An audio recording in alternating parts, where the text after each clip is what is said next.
Hi hello everyone, કેમ છો બધા મજામાં? જય શ્રી કૃષ્ણ. પંચાલ મિક્સ ચેનલમાં આપ સૌનું સ્વાગત છે. આજે હું નવી રેસીપી લઈને આવી છું, જેમાં રેસીપીનું નામ છે કોલ્હાપુરી મિસળ પાવ.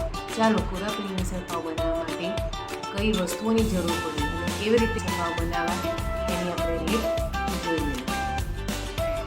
કોલ્હાપુરી મિસળ પાવ બનાવવા માટે સૌ પ્રથમ આપણે ફણગાવેલા મગ, મઠ અને ચણા. જો ગાઈસ આમાં ચણા નાખવા હોય તો જ નાખવાના, નહીંતર મિસળ પાવ મગ અને ફણગાવેલા મઠથી બને છે. હવે આપણે આ ત્રણેય વસ્તુઓને આપણે પાણીમાં બાફીશું. આને કુકરમાં નથી બાફવાનું, પણ પાણી રેડી અને એને ઢાંકીને પછી જ બાફવાનું છે. ચાલો આપણે એને બાફવા મૂકી દઈએ.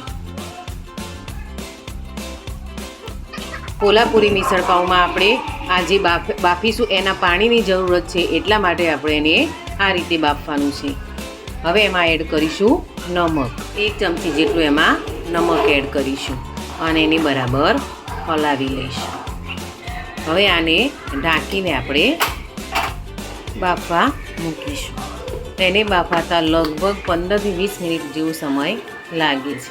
ચાલો હવે એને આપણે બાફવા માટે મૂકી દઈએ. મસાલો બનાવવા માટે એક નાના બાઉલમાં મેં તેલ લઈને એમાં આખા ધાણા, જીરું અને વરિયાળી અને દાલચીનીનો ટુકડો. હવે આપણે આને બરાબર શેકી લઈશું. બહુ નથી શેકવાનું, મળી જાય એટલું, પણ થોડી એને શેકવાનું કે થોડી સ્મેલ આવે એટલે પછી બંધ કરી દેવાનું. હવે આપણે એમાં એડ કરીશું ટોપરાનું છીણ. જુઓ ગાઈસ, અહીંયા આખું ટોપરું લઈ અને પછી એને શેકવાનું હોય છે, પણ મારી જોડે આખું ટોપરું અવેલેબલ નથી, એટલે એનું ટોપરાનું છીણ અંદર એડ કરું છું. શકો છો કે મેં આમાં લગભગ 2 ચમચી જેવું ટોપરાનું છીણ એડ કર્યું છે. એને હવે આપણે બરાબર શેકી લઈશું. ઓવરકુક કરવાનું નથી, પણ આને થોડું જ શેકવાનું છે. જો ગાઈસ, આમાં લસણ પણ એડ કરી શકાય છે, પણ અમે લસણ ખાતા નથી એટલે એમાં એડ કર્યું નથી. જો તમે ખાતા હો તો તમે લસણ એડ કરી શકો છો. લસણનો ટેસ્ટ પણ ખૂબ જ સારો આવે છે અંદર. હવે આને આપણે બંધ કરી દઈશું.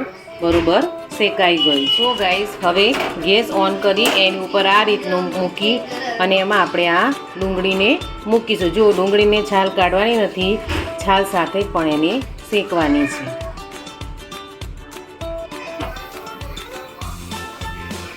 હવે બરોબર શેકાઈ જાય ત્યાં સુધી એને જો ગાઈઝ, અહીંયા આપણે હમણાં જે મગ, મઠ ફણગાવેલા મૂક્યા હતા તે સરસ બફાઈ ગયા છે. હવે આપણે ગેસ ઓન કરી દઈશું. બીજી બાજુ આપણી ડુંગળી શેકાઈ રહી છે. જો આ રીતનું ટોપરું પણ આ રીતે શેકાવાનું, પણ મારી જોડે આખું ટોપરું અવેલેબલ નથી એટલે મેં એમાં ટોપરાનું છીણ મૂક્યું છે. એમાં આપણે ચટણી બનાવવા માટે જોઈ શકો છો કે ડુંગળી અહીંયા બફાઈ રહી છે, શેકાઈ રહી છે.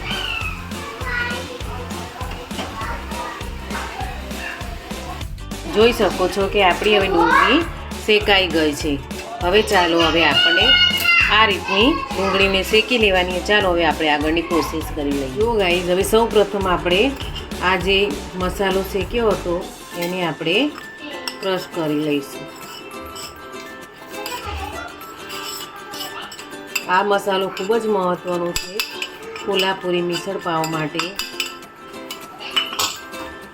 અને હવે એમાં એડ કરીશું આ ડુંગળી.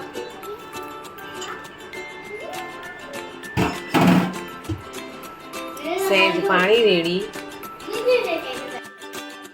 અને હવે ક્રશ કરી લઈશું. અહીંયા મેં 3 બટેકા બોઇલ કરી લીધા હતા, એને મેં હાથેથી ક્રશ કરી લીધા. બહુ જ ઝીણા નહીં, થોડો ટુકડા રહેશે તો પણ ચાલશે. ચાલો હવે આની આગળની પ્રોસેસ કરીએ. અહીંયા થોડું તેલ લઈ એમાં આપણે એડ કરીશું ચમચી જેટલું જીરું અને રાઈ.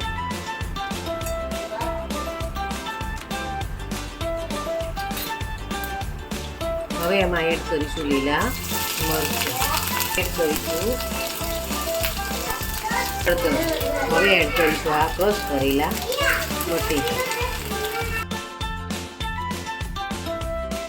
બસ આમાં મરચું કેવું કંઈ એડ કરવાની જરૂર નથી, કારણ કે આપણે એમાં લીલું મરચું એડ કરેલું છે એટલા માટે. હવે એમાં એડ કરીશું મીઠું.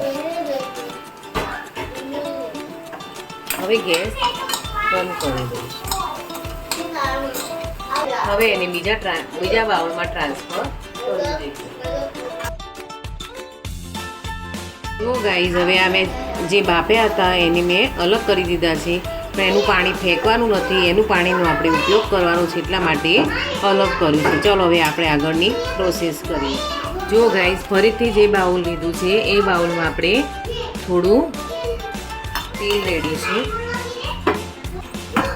તેલ ગરમ થાય એટલે આપણે એમાં એડ કરીશું રાઈ અને જીરું.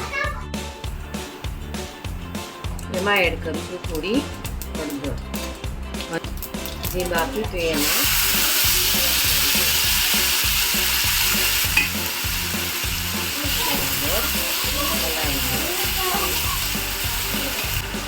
એડ કરીશું લાલ મરચું,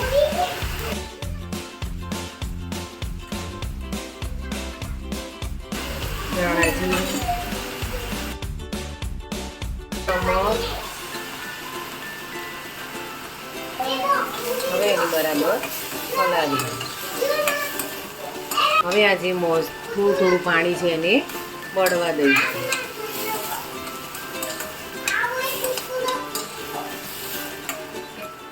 તેલ લઈ. જો ગાઈઝ, આમાં થોડું તેલનો વધુ ઉપયોગ થાય છે, એટલા માટે ગરમ થાય એટલે આપણે એમાં એડ કરીશું રાઈ અને જીરું. હવે એડ કરીશું આ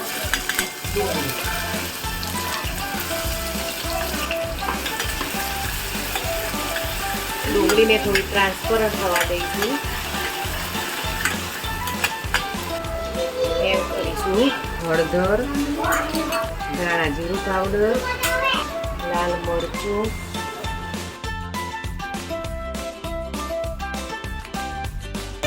હવે આપણે જે મસાલો ક્રશ કર્યો હતો તે એમાં એડ કરી દઈશું.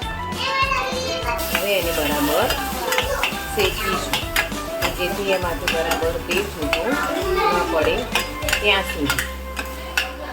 એડ કરીશું મીઠું. હવે એમાં એડ કરીશું કસૂરી મરચું, કે જે ફક્ત કલર માટે જ ઉપયોગ કરવામાં આવે.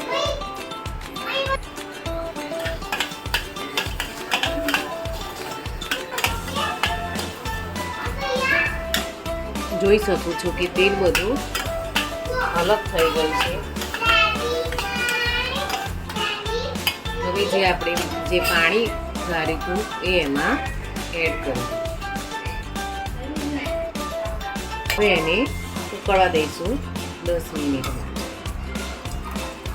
જોઈ શકો છો કે આપણી તારી કેવી સરસ અને તૈયાર થઈ ગઈ છે, મસ્ત.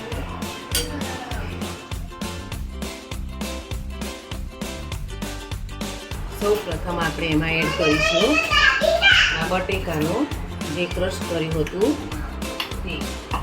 હવે એમાં એડ કરીશું આ ફણગાવેલા મગ. હવે એડ કરીશું આપણે બનાવી હતી જે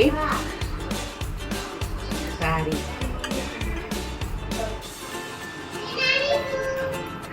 હવે એમાં એડ કરીશું મિક્સ ચવાણું. હવે એડ કરીશું એમાં ડુંગળી. હવે એમાં એડ કરીશું લીંબુ.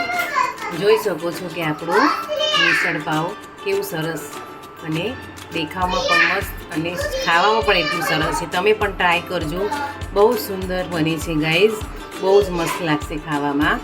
જો કોઈ ચટપટું ખાવાની ઈચ્છા હોય તો તમે મિસળ પાવને ટ્રાય કરી શકો છો. ચોક્કસ ટ્રાય કરજો અને કેવું બન્યું છે તેવું મને કોમેન્ટ બોક્સમાં કોમેન્ટ કરીને જણાવજો. આજનો મારો વિડીયો કોલ્હાપુરી મિસળ પાવ પસંદ આવ્યો તો પ્લીઝ લાઈક કરજો, સબસ્ક્રાઈબ કરજો અને શેર કરજો. જય શ્રી કૃષ્ણ.